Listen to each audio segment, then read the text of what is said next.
akin muling ipapaliwanag sa inyo itong ating ginawa. Itong tubig na ito na may azola, ito ay merong animal manure. At itong animal manure na riyan ay kinakain naman ng azola. Para maging mabuhay yung azola at lumusog, meron siyang animal manure at saka tubig na meron siyang iba-iba din sabaw ng niyog, meron din yan. At itong azola naman ay magiging pataba ng ating halaman. Ating ididilig siya kasama yung azola.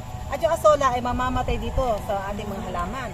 Pag namatay na may azola, ay magiging pataba ng halaman. Kaya magiging mataas na ang kanyang nutrients, yung ating halaman ay lalago.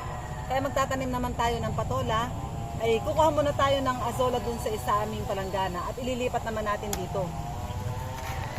Seryoso naman nga, kainitan ito, kahit mainit ay pwede tayo magtanim ng halaman dahil meron siyang tubig na naka-stock at dito naman sa ating tatanim yung ating patola at ating ididilig dyan mamaya. Siguro kukuha na tayo ng azola doon para ilagay naman dito para tingnan natin kung talagang lalago siya sa isang araw at kalahati. Bukas ay titingnan natin kung gaano na siya ang lago niya.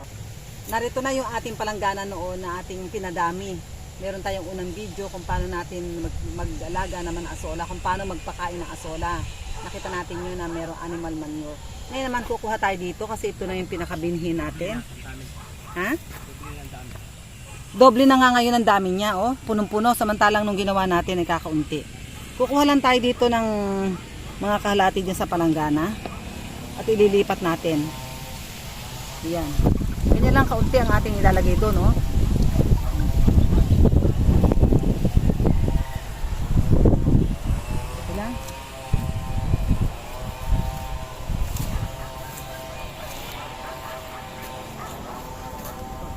Lang natin ililipat sa tubig. Kita nyo naman tubig na may animal manure, maitim na yan ay ano nang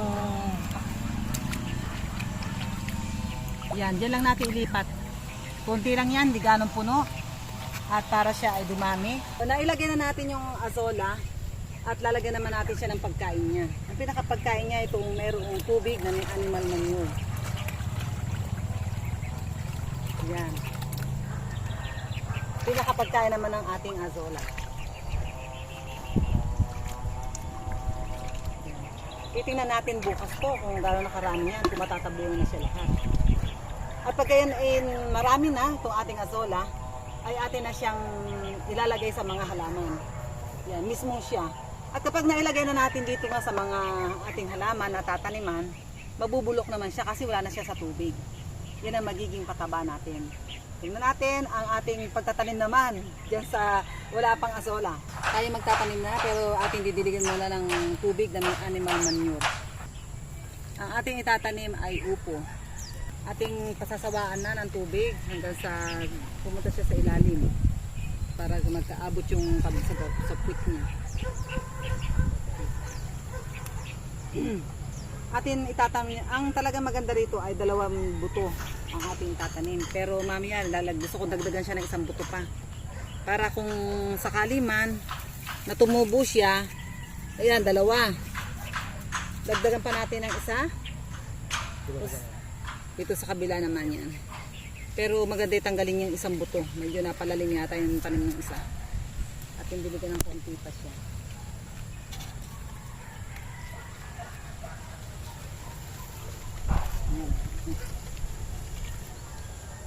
Dilim naman ako. Mababa lang yung ating ginawang balag kasi maliit lang itong upo na nabinhin na nabili ni Pastor. Ating didiligin muna itong kanyang pasuli na may animal manure. Talagang mataba na yung lupa niya, ito yung buhaghag. Mababa lang ang ginawa nating balag kasi ang ating nabili kong binhi ay mababa lang itong kanyang patola na to. Kaya ating didiligan uli itong ating ginawa na nilagyan natin sa paso. Paso-paso lang tayo ngayon para makita natin na maganda rin pala magtanim sa paso. At ito nga ay ating binhi ng patola. Subukan natin na gawin natin 3 katulad ng ginawa natin kanina. Yan. Mataba na yung ating lupa kasi ito yung kinonpost natin na nilagyan natin ng dayami, ng lupa at nilagyan natin ng yung pataba ng manok na tuyo na. Pinaghalo-halo natin yan. Buhaghag siya kasi meron din siyang, nakita natin na aking dinemo noon, na meron din itong sinunog na ipa. Ilagyan natin para talagang buhaghag na siya.